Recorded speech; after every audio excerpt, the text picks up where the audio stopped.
अस्सलामुअलैकुम dear students. Antibiotics में आज हम प्रोटीन सिंथेसिस इनहिबिटर्स के बारे में डिस्कस करेंगे।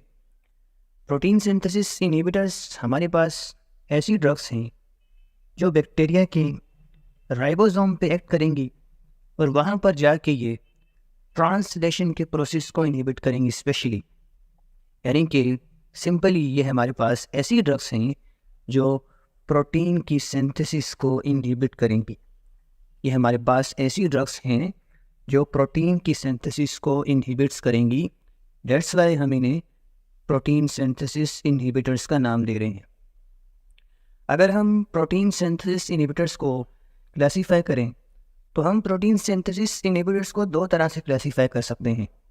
एक तो स्पेक्ट्रम ऑफ एक्शन की बेसिस पर और दूसरा केमिकल स्ट्रक्चर की बेसिस पर हम इन्हें क्लासीफाई कर सकते हैं। अगर हम स्पेक्ट्रम ऑफ एक्शन की बेसिस पर हम प्रोटीन सिंथेसिस इनहिबिटर्स को क्लासीफाई करें तो हमारे पास तीन तरह से हम प्रोटीन सिंथेसिस इनहिबिटर्स को क्लासीफाई करेंगे।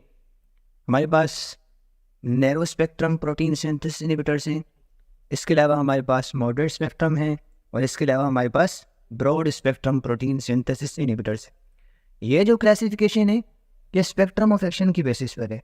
मतलब कि जो narrow spectrum protein synthesis inhibitors है उनका जो स्पेक्ट्रम ऑफ एक्शन है बैक्टीरिया के अगेंस्ट वो बहुत ज़्यादा नैरो है, मीन्स कि वो बहुत कम बैक्टीरिया को कवरेज प्रोवाइड कर रहे हैं। जबकि जो मॉडरेट स्पेक्ट्रम हमारे पास ड्रग्स हैं ये नैरो स्पेक्ट्रम से ज़्यादा कवरेज प्रोवाइड कर रही हैं। इसके अलावा ब्रॉड स्पेक्ट्रम मीन्स के बहुत सारे बैक्टीरिया को कवर कर रही हैं। Broad spectrum protein synthesis inhibitors बहुत सारे बैक्टीरिया को कवर प्रोवाइड कर रही हैं।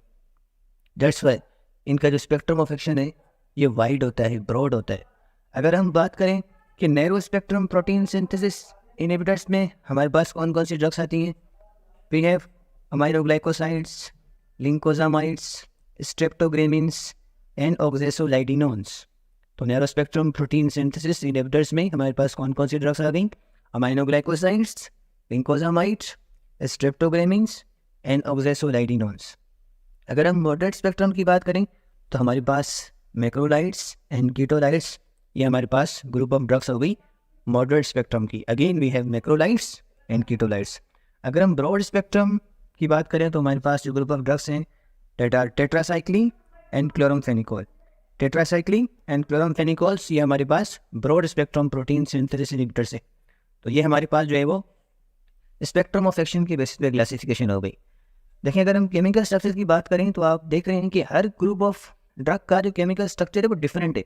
लाइक अमाइनोग्लाइकोसाइड का केमिकल स्ट्रक्चर लिंकोजामाइड से डिफरेंट है। इसी तरह लिंकोजामाइड का केमिकल स्ट्रक्चर स्ट्रेप्टोग्रामिन से डिफरेंट है। तो इसी तरह हम प्रोटीन सिंथेसिस इनहिबिटर्स को केमिकली भी केमिकल स्ट्रक्चर की बेसिस पर हम डिवाइड कर सकते हैं। तो हम प्रोटीन सिंथेसिस इनहिबिटर को सिंपल ही दो तरह से क्लासीफाई कर सकते हैं, या द स्पेक्ट्रम ऑफ एक्शन की बेसिस पर या हम केमिकल स्ट्रक्चर की बेसिस पर हम प्रोटीन सिंथेसिस इनहिबिटर्स को क्लासीफाई कर सकते हैं। अच्छा, दूसरी बात आपने याद रखनी है, अगर हम टाइप ऑफ एक्शन की बेसिस पर देखें तो प्रोटीन सिंथेसिस इनहिबिटर्स में से कुछ ऐसी ग्रुप ऑफ ड्रग्स हैं जो बैक्टीरियोसिडिल हैं, यानी कि जो टोटली बैक्टीरिया को किल करेंगी, और कुछ ऐसी ड्रग्स हैं जो कि बैक्टीरिया की ग्रोथ को इनहिबिट करेंगी। आपने दो ग्रुप ऑफ ड्रग्स याद रखनी है जो कि बैक्टीरियोसिडिल हैं, बाकी जितनी भी हैं वो protein synthesis inhibitors, they all are bacteriostatic. आपने याद रखना है कि हमारे पास अमाइनोग्लाइकोसाइड और दूसरी हमारे पास स्ट्रेप्टोग्रामिन। अमाइनोग्लाइकोसाइड एंड स्ट्रेप्टोग्रामिन्स, अमाइनोग्लाइकोसाइड एंड स्ट्रेप्टोग्रामिन्स, ये दो ऐसे ग्रुप ऑफ ड्रग हैं जो कि बैक्टीरियोसिडिल हैं। Remember, aminoglycosides and streptogramins are bactericidal. बाकी जितनी भी रिमेनिंग ग्रुप ऑफ ड्रग्स हैं they all are bacteriostatic, means वो ग्रोथ को स्टॉप करेंगी, इनहिबिट करेंगी। जबकि अमाइनोग्लाइकोसाइड्स और streptogramins they totally kill the bacteria, they are bactericidal. इसके अलावा हमने प्रोटीन सिंथेसिस इनहिबिटर में चार मेन ग्रुप्स को ज़्यादा फोकस करना है जो कि हमारे पास मोस्ट इंपॉर्टेंट है, जिनका क्लिनिकल यूजेस बहुत ज़्यादा हैं। उसमें हमने अमाइनोग्लाइकोसाइड को ज़्यादा फोकस करना है, मैक्रोलाइड्स को देखना है, tetracycline and chloramphenicol. Aminoglycoside, macrolides, tetracycline, chloramphenicol, इनको हमने अच्छी तरह अंडरस्टैंड करना है, इनके बैक्टीरियल टारगेट्स, इनके क्लिनिकल यूजेस, इनके मैकेनिज्म ऑफ एक्शन, ये अच्छी तरह हमने इसको समझना है। तो ये हमारे पास जो थी सिंपल सा एक क्लासिफिकेशन थी प्रोटीन सिंथेसिस इनहिबिटर्स की और एक जनरल रिव्यू था। अभी हम प्रोटीन सिंथेसिस इनहिबिटर्स का मैकेनिज्म ऑफ एक्शन समझेंगे, लेकिन मैकेनिज्म ऑफ एक्शन को समझने से पहले हम थोड़ा सा बैक्टीरिया की जेनेटिक्स को रिव्यू करेंगे। एज वी नो डैट कि हमारे पास डीएनए से आरएनए बनता है और इस प्रोसेस को हम ट्रांसक्रिप्शन का नाम देते हैं। और ये जो प्रोसेस होता है ट्रांसक्रिप्शन का, ये न्यूक्लियस के अंदर हो रहा होता है। और हमें ये भी पता है कि हमारे पास डीएनए के अंदर जीन्स होते हैं और हर जीन्स एक स्पेसिफिक इंफॉर्मेशन कोड करता है। और हमारे पास फिर यही जीन जो है एक्सप्रेस होते हैं, ट्रांसक्राइब्ड होते हैं in the form of codon in a complementary fashion in a single strand manner, जिसको हम मैसेंजर आरएनए के नाम से जानते हैं। अब ये जो मैसेंजर आरएनए है, इसके पास एक स्पेसिफिक इंफॉर्मेशन होती है इन द फॉर्म ऑफ कोडॉन। फिर यही हमारे पास जो मैसेंजर आरएनए होता है, ये हमारे पास कहाँ जाएगा? साइटोप्लाज्म में जाएगा। और साइटोप्लाज्म में हमारे पास राइबोसोम्स होते हैं। ये मैसेंजर आरएनए राइबोसोम्स पे जाके बाइंड हो जाएगा और फिर वो जो राइबोसोम होता है वो इस मैसेंजर आरएनए के पास जो इन्फॉर्मेशन है इसको ट्रांसलेट करवाएगा। राइबोसोम क्या करेगा? राइबोसोम मैसेंजर आरएनए को ट्रांसलेट करेगा। किस तरह करेगा? राइबोसोम हमारे पास जो साइटोप्लाज्म में ट्रांसफ़र आरएनएस पड़े हुए हैं, उनको ट्रांसफ़र आरएनए को मैसेज देगा। फिर ट्रांसफ़र आरएनए जो है हमारे पास साइटोप्लाज्म में जो अमाइनो एसिड्स पड़े हुए हैं in the form of anticodon, फिर वो ट्रांसफ़र आरएनए उन एंटीकोडॉन को लाकर राइबोसोम पे बाइंड करवाता जाएगा। और फिर इसी तरह हमारे पास जो राइबोसोम है वो प्रॉपर मैचिंग करवाएगा और एक पॉलीपेप्टाइड की चेन को सिंथेसाइज कर देगा। और इसी तरह हमारे पास जो मैसेंजर आरएनए की जो इन्फॉर्मेशन है वो ट्रांसलेट होकर एक प्रोटीन को सिंथेसाइज करेंगी और इस प्रोसेस को हम ट्रांसलेशन का नाम देते हैं। ओके, हमारे पास डीएनए से आरएनए बना, इस प्रोसेस को हम ट्रांसलेशन का नाम देते हैं। उसके बाद हमारे पास मैसेंजर आरएनए जो है हमारे पास ट्रांसलेट हुआ राइबोसोम के थ्रू। उसके बाद हमारे पास जो है एक प्रोटीन की सिंथेसिस हो गई। तो ये तो सिंपल सा प्रोसेस है। अगेन हम इसको फर्दर इसको देख लेते हैं।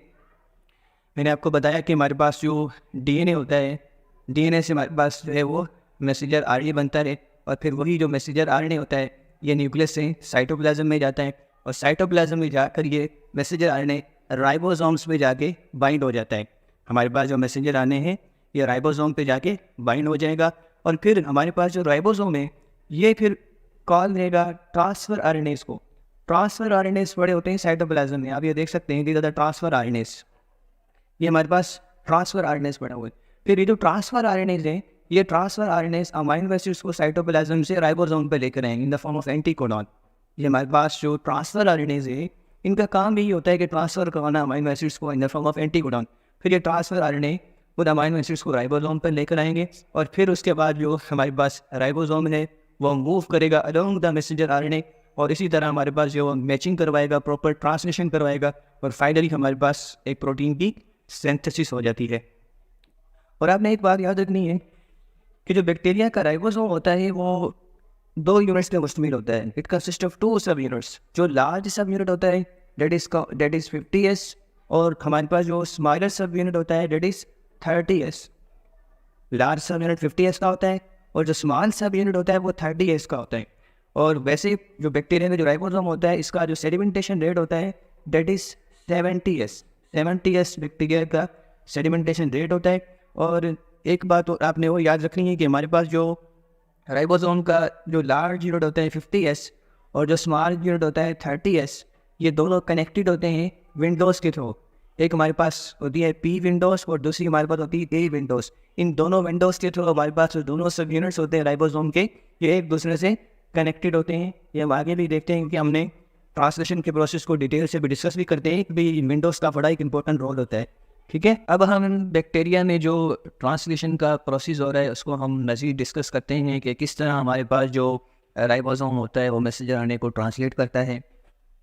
तो ट्रांसलेशन के प्रोसेस को इनिशिएट करने के लिए हमें स्टार्ट कोडॉन की नीड होती है।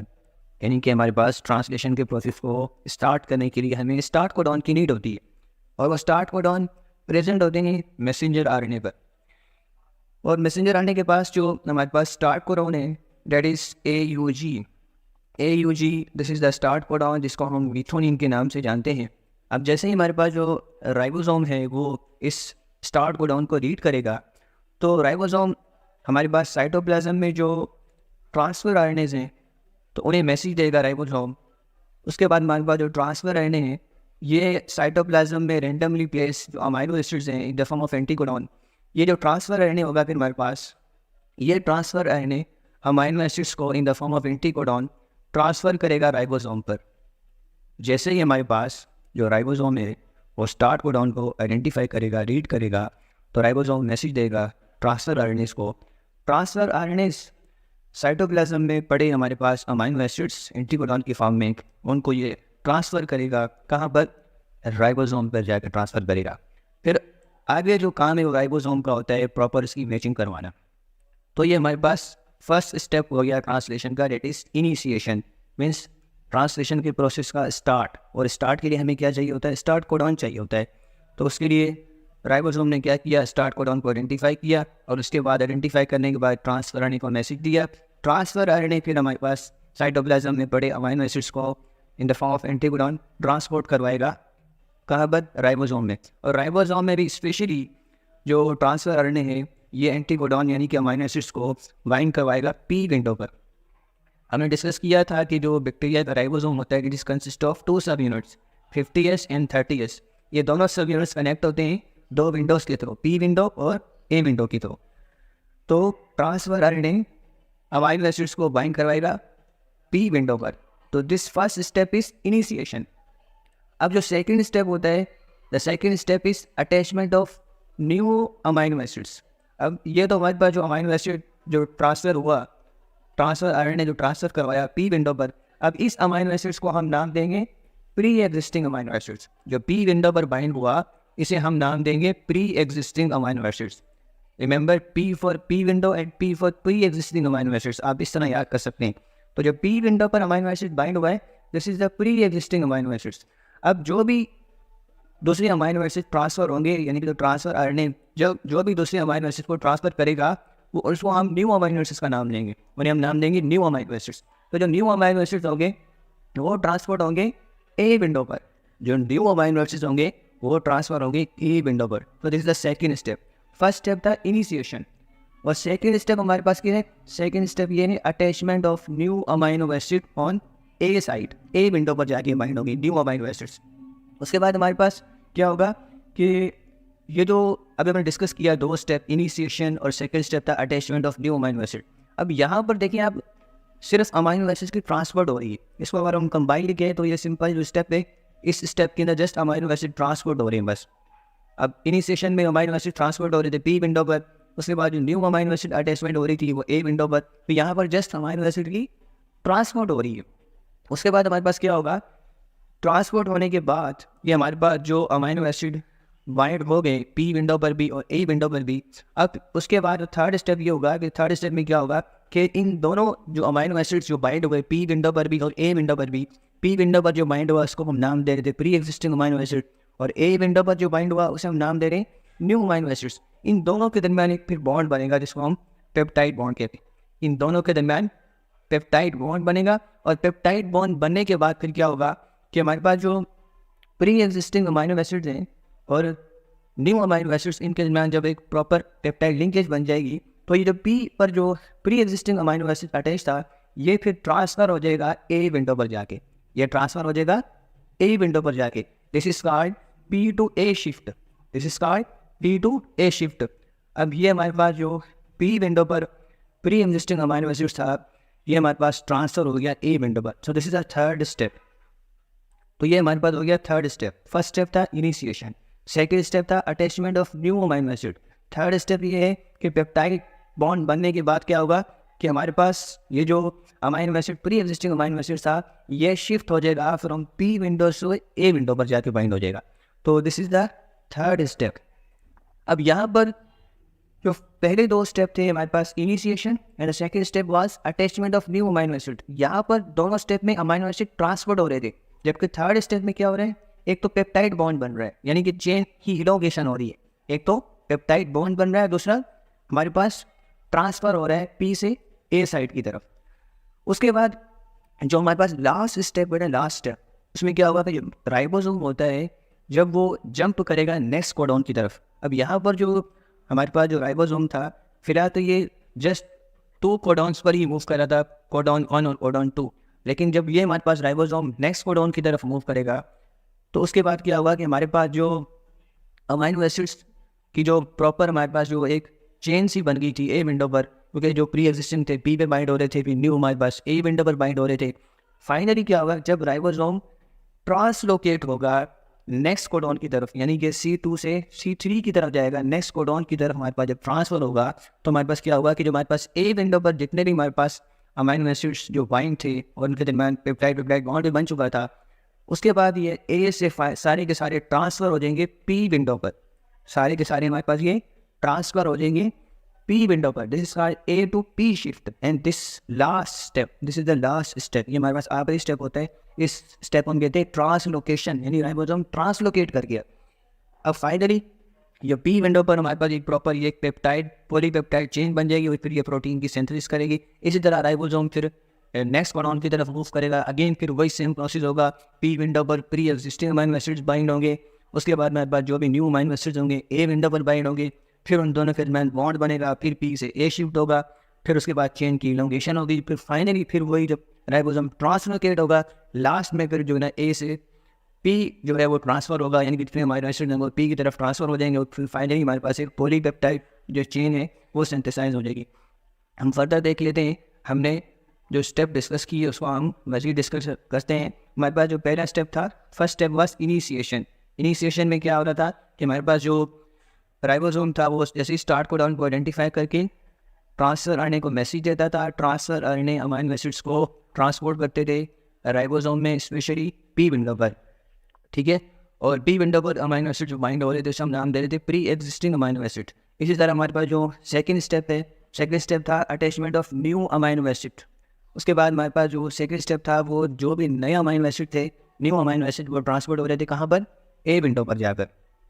और थर्ड स्टेप हमारे पास ये था कि पेप्टाइड बॉन्ड बनता था, फिर उन दोनों के दरमियान प्री एग्जिस्टिंग अमाइनो एसिड और new amino acid peptide bond बनेगा। उसके बाद पेप्टाइड बॉन्ड बनने के बाद क्या होगा कि हमारे पास जो पेप्टाइड चेन होती वो ट्रांसफ़र हो रही थी फ्रॉम पी से ए साइड की तरफ। फिर फाइनली जब राइबोसोम नेक्स्ट कोडॉन की तरफ मूव कर रहा था तो translocation of peptide chain from A to P side. Finally जो लास्ट स्टेप था वहाँ पर हमारे पास जो पेप्टाइड चेन थी वो ए से पी साइड की तरफ शिफ्ट हो रही थी, यानी कि राइबोसोम ट्रांसलोकेट हो गया था। उसके बाद हमारे पास एक पॉलीपेप्टाइड चेन की सिंथेसिस हो रही थी। अभी हम मज़ीद जो है वो ट्रांसलेशन के स्टेप्स को डिस्कस करते हैं। हमारे पास जो फर्स्ट स्टेप था डेट वाज इनिशिएशन। इसमें क्या हो रहा था कि हमारे पास जो प्री एग्जिस्टिंग अमाइनो एसिड्स थे वो हमारे पास पी विंडो पर बाइंड हो रहे थे। प्री एग्जिस्टिंग अमाइनो एसिड्स वो हमारे पास पी विंडो पर बाइंड हो रहे थे। और हमारे पास जो सेकंड स्टेप था that was attachment of new amino acids at A windows. Second step में क्या हो रहा था कि जो न्यू अमाइनो एसिड्स थे वो हमारे पास बाइंड हो रहे थे ए विंडो पर। तो हमारे पास जो फर्स्ट स्टेप इनिशिएशन और सेकंड स्टेप हमारे पास क्या हो गया, attachment of new amino acid at A window. इन दोनों स्टेप्स के अंदर हमारे पास अमाइनो एसिड की ट्रांसपोर्ट हो रही है। इन दोनों स्टेप्स के अंदर अमाइनो एसिड्स क्या हो रहे हैं, ट्रांसपोर्ट हो रहे हैं। उसके बाद जो हमारे पास थर्ड स्टेप था, थर्ड स्टेप में क्या हो रहा था कि हमारे पास जो प्री एग्जिस्टिंग अमाइनो एसिड्स और हमारे पास जो न्यू अमाइनो एसिड्स, इन दोनों के दरमियान एक पेप्टाइड बॉन्ड बन रहा था। प्री एग्जिस्टिंग अमाइनो एसिड और हमारे पास जो न्यू अमाइनो एसिड्स थे इन दोनों के दरमियान पेप्टाइड बॉन्ड बनता था। तो पेप्टाइड बॉन्ड बनने के बाद फिर हमारे पास जो प्री एग्जिस्टिंग अमाइनो एसिड जो कि पी साइड पर थे वो फिर ट्रांसफ़र हो रहे थे ए विंडो पर। This is called P to A shift. तो ये हमारे पास थर्ड स्टेप था।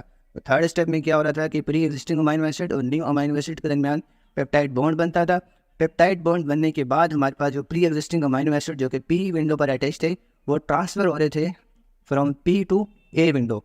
तो ये हमारे पास हो गया थर्ड स्टेप। और हमारे पास जो फोर्थ स्टेप था, फाइनली जो राइबोसोम था वो ट्रांसलोकेट हो रहा था नेक्स्ट कोडॉन की तरफ। लास्ट स्टेप में क्या हो रहा था कि हमारे पास जो राइबोसोम था वो नेक्स्ट कोडॉन की तरफ ट्रांसलोकेट हो रहा था। जैसे ही हमारे पास राइबोसोम नेक्स्ट कोडॉन की तरफ ट्रांसलोकेट हो रहा था तो हमारे पास जो अमाइनो एसिड्स जो ए विंडो पर अटैच थे वो फिर ट्रांसलोकेट हो जाएंगे हमारे पास पी विंडो पर, वो ट्रांसपोर्ट हो जाते थे हमारे पास पी विंडो पर। इसी तरह हमारे पास जो है वो एक पॉलीपेप्टाइड चेन की सिंथेसिस हो जाती थी। अब प्रोटीन सिंथेसिस इनहिबिटर्स में हमारे पास जो ग्रुप ऑफ ड्रग्स हैं like aminoglycosides, tetracyclines, chloramphenicol, macrolides, इनका मैकेनिज्म ऑफ एक्शन हम समझेंगे कि किस तरह ये ग्रुप ऑफ ड्रग्स ट्रांसलेशन के प्रोसेस को इनहिबिट करेंगी। हमने अभी डिस्कस किया था स्टेप्स ऑफ ट्रांसलेशन के स्टेप्स को हमने अभी समझा था कि हमारे पास जो फर्स्ट स्टेप था ट्रांसलेशन का, फर्स्ट स्टेप ट्रांसलेशन का था हमारे पास transfer of pre existing amino acids eight P window पर हमारे पास जो प्री एग्जिस्टिंग अमाइनो एसिड्स थे वो पी विंडो पर आकर हमारे पास बाइंड हो रहे थे। तो यहाँ से हमारे पास जो ट्रांसलेशन का प्रोसेस है वो यहाँ से इनिशिएट हो रहा था, स्टार्ट हो रहा था। तो इस फर्स्ट स्टेप को जो ग्रुप ऑफ ड्रग्स इनहिबिट करेंगी डेट आर अमाइनो ग्लाइकोसाइड। मैं ए से लिख रहा हूँ, ए स्टैंड फॉर अमाइनो ग्लाइकोसाइड। तो अमाइनो ग्लाइकोसाइड जो हमारे पास ग्रुप ऑफ ड्रग्स हैं ये इस फर्स्ट स्टेप को इनहिबिट करेगी। इस फर्स्ट स्टेप को जो ग्रुप ऑफ ड्रग्स इनहिबिट करेंगी that is amino glycosides. Amino glycosides inhibits the initiation of translation. अगर हम दूसरी ग्रुप ऑफ ड्रग्स की बात करें दैट इज टेट्रासाइक्लिन्स, तो टेट्रासाइक्लिन्स हमारे पास सेकंड स्टेप ऑफ ट्रांसलेशन को इनहिबिट करेंगी। हमारे पास जो टेट्रासाइक्लिन है ये हमारे पास सेकंड स्टेप ऑफ ट्रांसलेशन को इनहिबिट करेंगी। अब सेकंड स्टेप क्या था हमारे पास ट्रांसलेशन का? सेकंड स्टेप ये था कि हमारे पास जो न्यू अमाइनो एसिड्स थे वो ट्रांसफ़र हो रहे थे ए विंडो पर। न्यू अमाइनो एसिड हमारे पास ए विंडो पर आकर बाइंड हो रहे थे, अटैच हो रहे थे ए विंडो पर। तो इस स्टेप को, सेकंड स्टेप को जो ड्रग्स इनहिबिट करेंगी दैट आर टेट्रासाइक्लिन। तो simply tetracyclines inhibits the attachment of new amino acid at A window. इसी तरह अगर हम थर्ड ग्रुप ऑफ ड्रग की बात करें दैट इज क्लोरामफेनिकोल। अब क्लोरामफेनिकोल हमारे पास ट्रांसलेशन के थर्ड स्टेप को इनहिबिट करेंगी। हमारे पास जो क्लोरामफेनिकोल्स ग्रुप ऑफ ड्रग्स हैं ये हमारे पास ट्रांसलेशन के थर्ड स्टेप को इनहिबिट करेंगी। अब थर्ड स्टेप में क्या हो रहा था? थर्ड स्टेप में दो चीज़ें हो रही थी। एक तो पेप्टाइड बॉन्ड बन रहा था और पेप्टाइड बॉन्ड बनने के बाद हमारे पास जो प्री एग्जिस्टिंग अमाइनो एसिड्स थे वो पी से ए की तरफ ट्रांसफ़र हो रहे थे, पी से ए शिफ्ट हो रहे थे दो तरफ। एक तो पेप्टाइड बॉन्ड बन रहा था, दूसरा पी से ए शिफ्टिंग हो रही थी प्री एग्जिस्टिंग अमाइनो एसिड्स की। This was the third step of translation. तो इस स्टेप को जो ग्रुप ऑफ ड्रग्स इनहिबिट करेंगी दैट वाज क्लोरामफेनिकोल। तो chloramphenicol inhibits the third step of translation.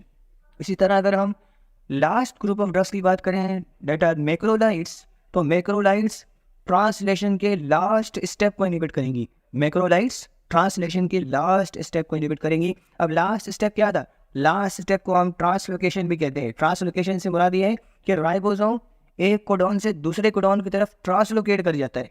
Ribosome translocate कर गया, अपनी लोकेशन चेंज कर गया, एक कोडॉन से दूसरे कोडॉन की तरफ मूव कर गया।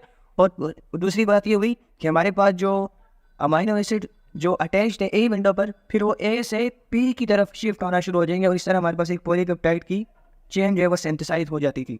तो फोर्थ जो स्टेप है जो कि लास्ट स्टेप है दैट इज ट्रांसलोकेशन। इस स्टेप को हमारे पास जो ग्रुप ऑफ ड्रग्स इनहिबिट करेंगी दैट आर मैक्रोलाइड्स। तो ये हमारे पास मैकेनिज्म ऑफ एक्शन है इन चारों ग्रुप ऑफ ड्रग्स के। Amino glycoside inhibits the initiation of translation, while tetracycline inhibits the attachment of new amino acid, while chloramphenicol inhibits the peptide bond and transfer of P to A site.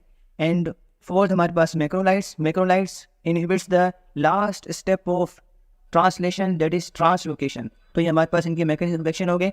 अब हम further हम individually हम देख लेते हैं किस तरह हमारे पास ये ग्रुप ऑफ ड्रग्स इनहिबिट कर रही हैं। अब ये आप देख सकते हैं कि ये हमारे पास अमाइनो ग्लाइकोसाइड्स हैं और ये अमाइनो ग्लाइकोसाइड जो इनिशिएशन का स्टेप होता है फर्स्ट स्टेप ऑफ ट्रांसलेशन। अब इसमें क्या हो रहा होता है हमारे पास जो हमारे पास प्री एग्जिस्टिंग अमाइनो एसिड्स होते हैं वो पी विंडो पर जाके बाइंड हो रहे होते हैं। Pre existing amino acid P window पर जाके बाइंड हो रहे होते हैं। तो इसी स्टेप को ये हमारे पास अमाइनो ग्लाइकोसाइड इनहिबिट कर रही है। अमाइनो ग्लाइकोसाइड इसी स्टेप को हमारे पास इनहिबिट कर रही हैं। किसको? इनिशिएशन ऑफ ट्रांसलेशन को इनहिबिट कर रही हैं। इसी तरह हमारे पास टेट्रासाइक्लिन्स हैं। तो टेट्रासाइक्लिन सेकेंड स्टेप को इनहिबिट कर रही हैं ट्रांसलेशन के। सेकेंड स्टेप क्या था? Attachment of new amino acid on A side. New amino acid जो है वो अटैच होते हैं ए विंडो पर। ए विंडो पर हमारे पास न्यू अमाइनो एसिड अटैच होते हैं। तो इस स्टेप को जो ग्रुप ऑफ ड्रग्स इनहिबिट कर रही हैं दैट आर टेट्रासाइक्लिन। तो टेट्रासाइक्लिन हमारे पास ट्रांसलेशन के सेकेंड स्टेप को इनहिबिट कर रही हैं। इसी तरह अगर हम क्लोरामफेनिकोल की बात करें तो जो क्लोरामफेनिकोल हमारे पास जो ग्रुप ऑफ ड्रग्स हैं ये हमारे पास थर्ड स्टेप को इनहिबिट करती है ट्रांसलेशन के। अब थर्ड स्टेप क्या था? पेप्टाइड बॉन्ड बनने के बाद जो हमारे पास पेप्टाइड चेन पी से ए की तरफ शिफ्ट हो जाती थी, पी से ए की तरफ ये शिफ्ट होती थी। पहले पेप्टाइड बॉन्ड बनता था, उसके बाद ये ए की तरफ शिफ्ट होती थी। तो ये थर्ड हमारे पास जो स्टेप था, इसको जो ग्रुप ऑफ ड्रग्स इनहिबिट करी थी, दैट आर क्लोरमफेनिकोल। इस तरह हमारे पास जो लास्ट स्टेप है ट्रांसलेशन का, that is translocation of ribosome from one codon to other codon. अब क्या होता था कि जो राइबोसोम था वो ट्रांसलोकेट हो जाता था ट्रांसलेशन की लास्ट स्टेप के अंदर। तो उस स्टेप को जो ग्रुप ऑफ ड्रग्स हमारे पास इनहिबिट कर रही थी, that are macrolides. Macrolides translation के लास्ट स्टेप को इनहिबिट करेंगी। रिमेंबर, अब देखें हमारे पास जो राइबोसोम है, इसलिए 2 कोडॉन से ट्रांसलोकेट हो गया C3 की तरफ, नेक्स्ट कोडॉन की तरफ। और इसकी वजह से क्या हुआ कि हमारे पास जो अमाइनो एसिड जो थे वो पहले ए पे जो अटैच थे वो ए से ट्रांसफ़र हो गए पी विंडो की तरफ, और उसके बाद हमारे पास एक पॉलीपेप्टाइड की चेन सिंथेसाइज हो जाएगी। तो this was the last step of translation. तो इस लास्ट स्टेप को जो ग्रुप ऑफ ड्रग्स इनहिबिट कर रही थी, दैट आर मैक्रोलाइड्स। तो ये हमारे पास चारों ग्रुप ऑफ ड्रग्स के मैकेनिज्म ऑफ एक्शन थे। सिंपली इन चारों ग्रुप ऑफ ड्रग्स का मकसद यही था कि बैक्टीरिया में प्रोटीन की सिंथेसिस को इनहिबिट करके बैक्टीरिया को डिस्ट्रॉय करना। आई होप मेरा आज का लेक्चर आपको समझ में आया होगा।